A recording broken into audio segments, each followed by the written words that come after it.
site evaluation work plan that was out for review in July and August. Right now, we're taking all of the comments that we received from regulatory agencies and from the public.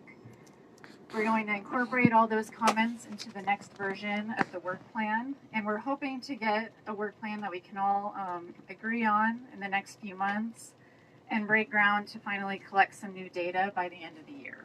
So he had a question, and then I would like to have a question. Yeah, well, I got a partial answer. Yeah, I was just fishing. How is the fishing rules different near the Hunter's Point shore compared to all the bay or compared to the ocean? Basically, other levels of water. That's basically. The question is, how are the fishing rules different in Hunter's Point than in the rest of the bay? And we're working on potential fish advisories. It may be a requirement, but as of now, we're not seeing a big difference in the contamination that may be in fish around in this area than you would in the rest of the bay. With the scanning, can you describe scanning? Because I'm part of the people with the lawsuit, and we would like for there to be deep testing versus just scanning. So can you tell us the difference between actual scanning this area, this is parcel G, versus digging deep into the soils? Yeah, so when I said that we're going to excavate and scan the soil, that I meant doing the deep part of the soil. How many feet? It depends on how deep. So the reason that we're excavating is because there were storm and sewer lines in the past, and the depth is going to depend on how deep those storm and sewer lines were. So it ranges from 2 to 20 feet, just depending on where it is. So we're going to excavate that soil and then scan every cubic yard of that soil. And are you redoing all of what Tetra Tech did? So we are retesting all of the sites where Tetra Tech did work. Some of the sites will be sampled using coring methods, and we will do deep coring. So the same thing, we're going to go to the depth where the sewer and storm lines were. Mm-hmm. And so those ones will be done via sampling. Will the soil samples be sent to a lab for analysis or just a handheld scanner? Oh, absolutely. All our samples will be sent to a DOD-approved laboratory for analysis, and we do laboratory validation on that. And then I thought you said that it's in the work plan that you'll be retesting 100% of Tetra Tech's work, or is it already decided whether that's not a that's not to one be of the determined? Points, yeah, to be determined. No, yeah, we are absolutely going to retest 100% of the work that Tetra Tech did. Which company are you guys using to do the testing?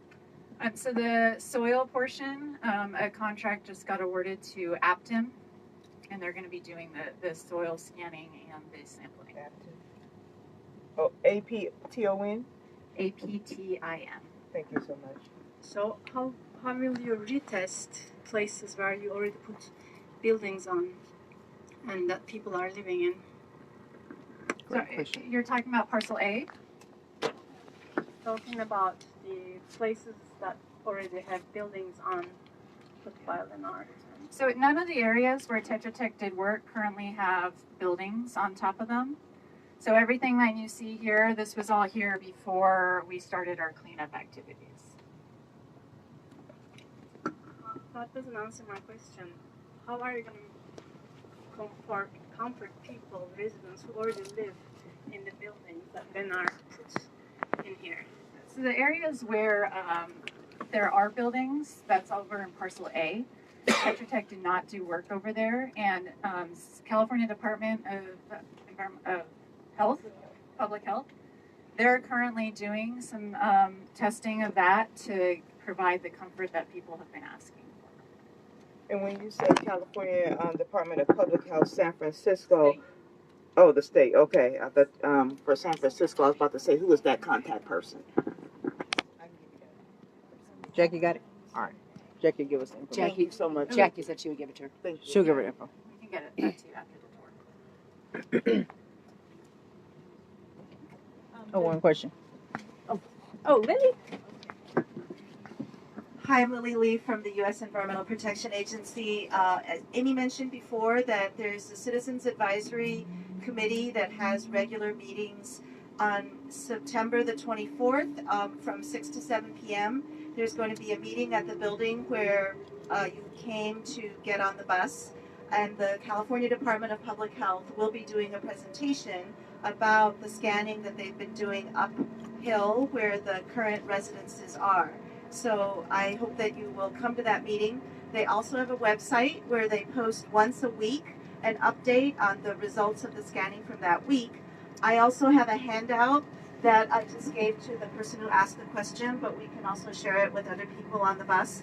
That handout has a lot of questions and answers that the state has been getting. That's also available on their website too. So I hope that will help answer some of your questions. Thanks, Thank Lily. you. So as we're driving up along the mole pier, this is a mole pier we're going to be driving on in just 1 second here. You'll notice to the right some active work that's going on, at least during the week it's active. They're currently constructing the foundation layer for the durable cover. That's parcel D1 that we're passing. So I assume you're going to do the testing before you do the durable layer. So we are going back and retesting all locations where Tetra Tech did the final radiological work. In this particular case, this site was not done by Tetra Tech, so we don't have concerns, and we won't be retesting there. Wow. There will be a scan of the whole area, though.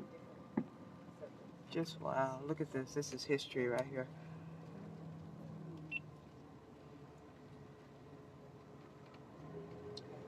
Can you tell a little history of this crane? Absolutely. I got some too. Yeah, this is a really neat stop. I don't know if you know what's planned here, and even though it's not my responsibility for the redevelopment, they do plan on having a park in this particular location underneath the crane along this entire area. It's going to be, I think, quite spectacular. So we're currently driving on what's known as a mole pier, and the difference between a mole pier and a regular pier is a regular pier is on pilings. So they drive pilings into the soil, they build on top of those pilings. A mole pier is a pier that they put walls in, and they fill in between those walls with soil and rock. So that's what we're on, and that's what they needed for this massive crane that was built 1948 time frame. And it's still today the largest traveling crane in the world. It extends out over the water on either side, 145 feet or so. I think it says in your paperwork the exact number of feet it extends. And it was put in mainly so they could quickly take supplies and equipment on and off of battleships. In particular, and they call this the gun mole pier. In particular, they would remove the large cannons from battleships. Now, those cannons are rifled. The inside of the cannon is rifled, and that means it's got these grooves that kind of help the cannon shoot more accurately. And those rifling, they get destroyed relatively quickly when they're in use. And so it's a major advantage for a military, the Navy in this case, to be able to remove those quickly and then replace them with refurbished cannons. And so that's what they would do. They would pull the battleship up on either side of this crane.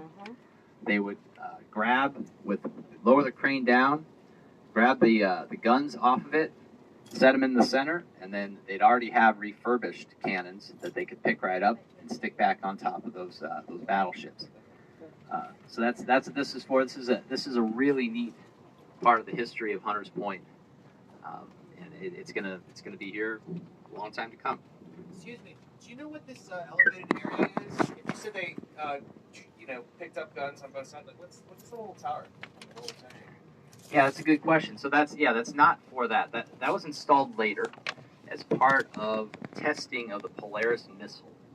So what they did prior to having that big A-frame, he's referring to the A-frame that's on top of the gun mole pier. Prior to having that A-frame up on top of there, they would launch these missiles, and then they had kind of reverse thrusters. So they would test launch the missiles. Reverse thrusters would prevent it from going too high, and it would kind of go all over the place and then land in the bay somewhere. That's not too good if you're a fisherman and it lands right next to you. So they put this assembly on there, and they put a series of cables and net to catch that missile. So they would launch from underneath out of submarines. It would go up and it would get caught. They still had the reverse thrusters on it, but it would kind of contain it until it could drop down, and they could then retrieve the missile, the test missile. Yes, ma'am. As this area is considered still a hot spot in the San Francisco Hunters Point area here, what about the air quality? How would the community know about the air quality, since this is the area that has been known in history that women have breast cancer, all sorts of cancers, children having asthma, adults having asthma? How would you guys do the air quality and then inform us, as I live in the 94124 area, that this is happening? Yeah, well, one of the you're talking about dust monitoring for the local community. Okay. And that's very important to us. We're going to see on stop number 6, some of the methods we have in place to make sure that the trucks and the activities that we're doing out here at the site don't create adverse dust for the community. But it's very important, and generally what we do is we have a dust monitor upwind of whatever activity, and we have a dust monitor downwind, and we look at those dust monitors very closely. That monitoring information is available on the website. So very important. We've got to keep dust down and not let it get into the community. Hi, and I'm Nina with the Department of Toxic Substances Control, and we have sent our industrial hygienists out during the work activity on parcel E2 that has been occurring. And so we've been doing our own dust monitoring. We've been doing it just outside the boundary of the site and up on the hill near parcel A, where some residents thought perhaps the dust was going up.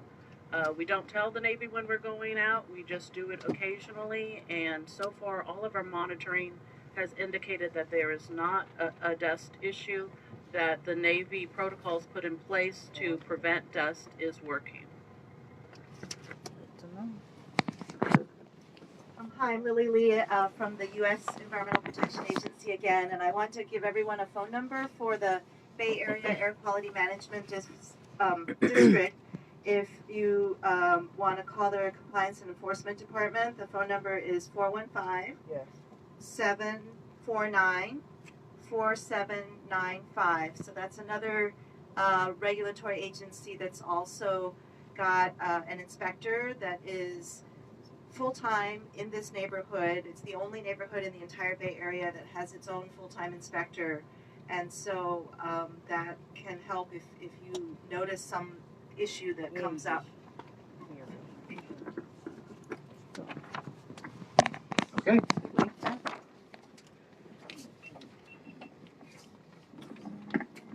So when's your research coming out? How long is your research and when is it coming out? Yeah, I will end it in 1 year and a half. Okay. And then more likely publish some articles. And also maybe write a book. So are you a journalist then? Or? No, I'm urban planner. You'll get in here and fix all this. Yeah. all right. I'm faculty member at Oxford Brookes University. I come from UK. So I'm here for 2 years to do this research and go back to my home university. Okay, all right. Well, how you going to fix this and leave? Not going to failure. The entire country is not going to, is not able to fix it. Right. You say, what are you going to do? You'll give it your best try. Well, good. Well, welcome from the UK. Thank you.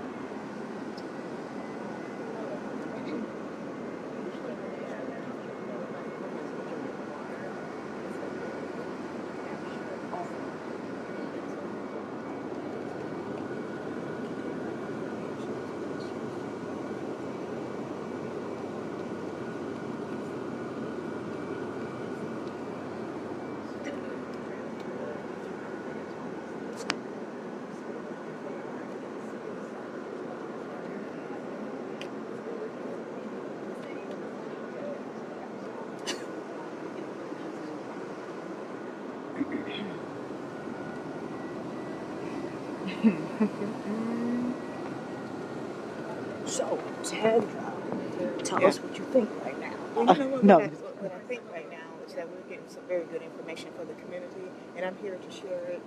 I don't believe all of it is true. I'm glad that we are running about I have documented over the hour. me and Nicole the buildings, and we're going to go through building by building to see what the green action was talking about years ago, and it's coming into play today. And we can try to make this a little bit quicker.